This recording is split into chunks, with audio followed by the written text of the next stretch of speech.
अस्सलाम वालेकुम, मैं हूं हसनैन। आप देख रहे हैं नया पाकिस्तान। आपको पता है परसों रात को भारत की तरफ से मिसाइल हमले किए गए, जिसमें आपको पता है एक मुजफ्फराबाद में, एक कोटली में, बहावलपुर में और मुरीद के में 31 अफराद की शहादत हुई, 56 लोग जख्मी हुए। उसके बाद दोबारा से भारत की जानब से ड्रोन हमले किए गए हैं पाकिस्तान की तरफ। ड्रोन हमलों के हवाले से बताऊं तो ड्रोन आए पाकिस्तान में, तो पाकिस्तान जो फजाइया है उन्होंने ड्रोन को गिरा दिया।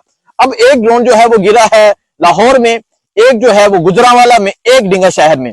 तो ये गुजरांवाला का गांव सुलखना है जहां एक ड्रोन गिरा।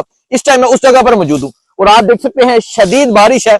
इस शदीद बारिश में पहुंचने का मकसद ये है कि आपको हकायक दिखाया जाए, आपको सूरत हाल दिखाई जाए।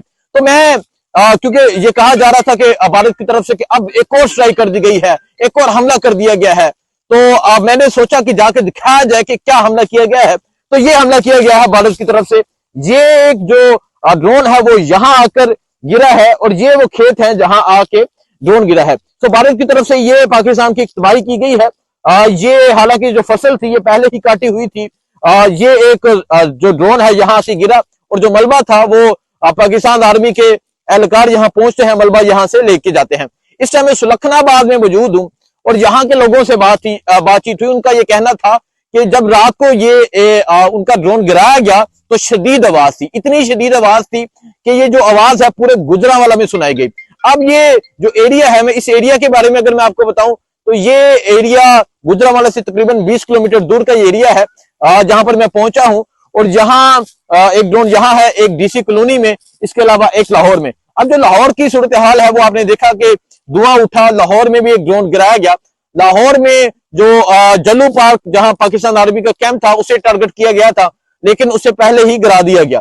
अब आज के इस हमले में कितना नुकसान हुआ है बाकी शहरों में वो बताया जाएगा, लेकिन गुजरांवाला शहर में ये नुकसान हुआ। आप ही देख सकते हैं जी, ये भारत की तरफ से पाकिस्तान का नुकसान किया गया है।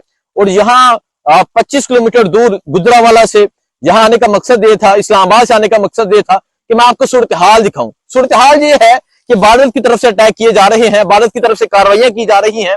एक कार्रवाई आपको पता, जिस तरह मैंने बताया कि एक यहाँ गुजरांवाला में हुई, एक लाहौर में हुई, एक डिंगा शहर में हुई, एक इसी के साथ एक गोवांडू है वहां हुई।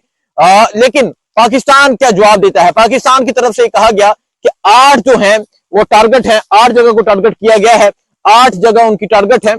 सो इस टाइम मैं गुजरांवाला में मौजूद हूं और गुजरांवाला की एक रहायशी भी नाजिम मेरे साथ मौजूद है। नाजिम से बात भी करते हैं। नाजिम, क्या समझते हैं, आपके शहर में इतना बड़ा नुकसान कर दिया गया है भारत की तरफ से, क्या कहेंगे आप?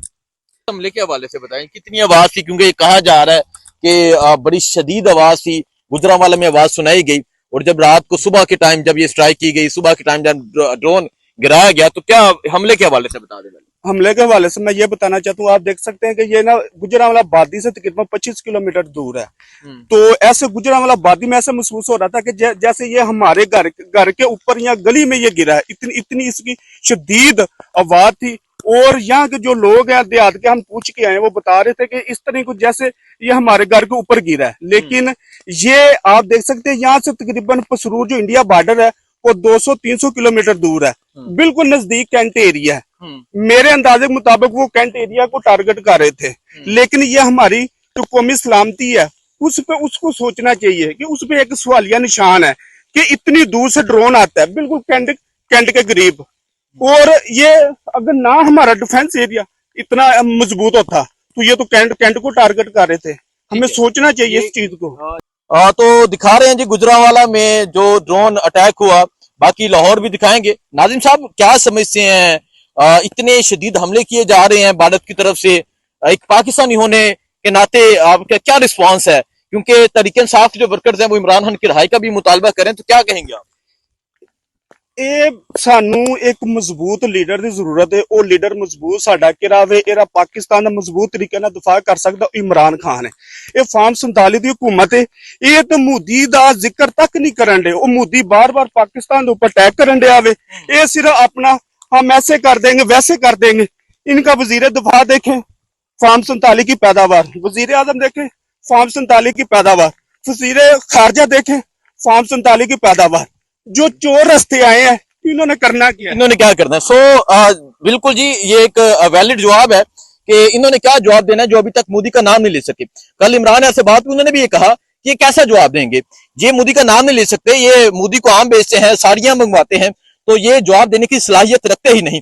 अगर इन हालात में अगर जवाब देना है तो एक ही इंसान है जो ये कहता है कि हम रिटेलिएट का सोचेंगे नहीं बल्कि रिटेलिएट करेंगे। सो इस टाइम यहाँ गुजरांवाला शहर में, गुजरांवाला शहर से 25 किलोमीटर दूर बारिश आने का मकसद ये था आपको हालात दिखाए जाए, आपको सूरत हाल के हवाले से बताया जाए। सूरत हाल ये है कि पाकिस्तान की कौम, यहाँ देहातों के लोग, यहाँ आम शहरी बच्चा बुजुर्ग मुतालबा कर रहा है कि इमरान खान को रहा किया जाए। अगर रहा नहीं कर सकते तो इनको ऐसा जवाब दिया जाए तो इनको इनकी नानी याद आ जाए, इनको पता चल जाए कि ये जवाब मिला है पाकिस्तान की तरफ से। सो ये सूरत हाल है जी। अब देखते हैं पाकिस्तान ने जिस तरह कहा, ISPR की तरफ से कहा गया कि 8 मुकामात को टारगेट किया गया है। अब उन टारगेट जो मुकामात है उन्हें कब निशाना बनाया जाता है। जिस तरह आज इंडिया में शादियाने बजाए जा रहे हैं, खुशियां मनाई जा रही हैं, तो इस टाइम यहाँ की ये सूरत हाल है। गुजरांवाला की क्या सूरत हाल है वो भी हमारी टीम आपको आगाह करेगी, बाकी शहरों के हवाले से आपको आगाह किया जाएगा। लेकिन दुख ये था, अफसोस ये था कि कल जब अभी शहीदों के जनाजे भी नहीं उठे थे तो वहां एक मिलिट्री कोर्ट के हवाले से सुप्रीम कोर्ट से फैसला आता है। अगर आपने ऐसा फैसला देना था, आप 1-2 दिन, 3 दिन, 4 दिन पेंडिंग कर लेते। लेकिन ये सूरत हाल इस टाइम पाकिस्तान की तरफ से है। और मैं ये समझता हूं कि अगर कोई बात करेगा फिर से वही सिलसिला होगा, उसको उठा लो, उसको गायब कर लो, उसको पकड़ लो, उस पर मुकदमा दर्ज कर लो। पाकिस्तान में जितनी ताकत है वो इस चीज में इस्तेमाल की जा रही है। और आप देख सकते हैं जी, अभी जब मैं यहाँ पहुंचा तो बहुत से लोग थे जो यहाँ आ रहे थे, लेकिन शदीद बारिश की वजह से यहाँ से चले गए। और आपको तमाम तरह हक़ाइक़ के हवाले से आगाह किया है और आपको तमाम तरह नुकसान दिखाया है कि भारत ने पाकिस्तान का इस ड्रोन हमलों में कितना बड़ा नुकसान किया है। देखिए, अगर हम बात करें पाकिस्तान फजाइया की, पाकिस्तान एयरफोर्स की, तो उन्होंने बड़ा जबरदस्त जवाब दिया। उन्होंने वो करके दिखाया जो मैं समझता हूं कि हमेशा से इनकी रिवायत रही है। जब अगर अभिनंदन पाकिस्तान में दाखिल हुए तो बड़ी जबरदस्त कल एक स्पीच की गई। इमरान खान को कहा गया कि इंडिया एयरफोर्स के 2 पाकिस्तान में दाखिल हुए, तो इमरान खान ने कहा कि जवाब दे इनको अटैक, तो फिर वो अटैक किया गया। सो आप ये देख सकते हैं जी, यहाँ लोग पहुंच रहे हैं। सर जी सामने आप यहाँ को ड्रोन वो देखने आ रहे हैं जी? जी जी बिल्कुल, ड्रोन देखने वास्ते ही आए हैं। अच्छा, तो की फीलिंग ने इंडिया की तरफों हमले किए जा रहे ने? यार सानू कोई पता नहीं सी असल च ना साडा पाकिस्तान जेड़ा ना ये जानबूझ के जेड़ा ना कमजोरी विखा रहा है। अच्छा, बाकी और कोई मसला नहीं। साडी फौज जेड़ी है बहुत तगड़ी है और वो सिर्फ आर्डर का इंतजार करती पई है, वरना इन्हां नूं हुण तक मुंह दिखा के वापस जाना पै जाना सी। ठीक है, तो तुसी समझदे हो जवाब देना चाहिए? जवाब देना चाहिए। इस तरह ते जेड़े ने हर दफा इस तरह ही कर रहे ने। ठीक है, देखिए ये साडी जेड़ी ये पलवानची नूं जेड़ा ना साडी कमजोरी समझदे ने पे। ठीक है, और मतलब साडा जरा खामोशी ये कमजोरी समझ रहे ने, तो ये देख रहे हैं ये गुजरांवाला के लोग हैं जो ये बात करें कि जवाब देना चाहिए, जबरदस्त जवाब देना चाहिए। लेकिन इस हालात में एक इंसान, यकीनन पाकिस्तान की कौम बहुत मिस कर रही है। ये सूरत हाल है जी इस टाइम गुजरांवाला की। बाकी शहरों की सूरत हाल भी आपको बताएंगे, दिखाएंगे। दुआ में याद रखिए। अल्लाह हाफिज।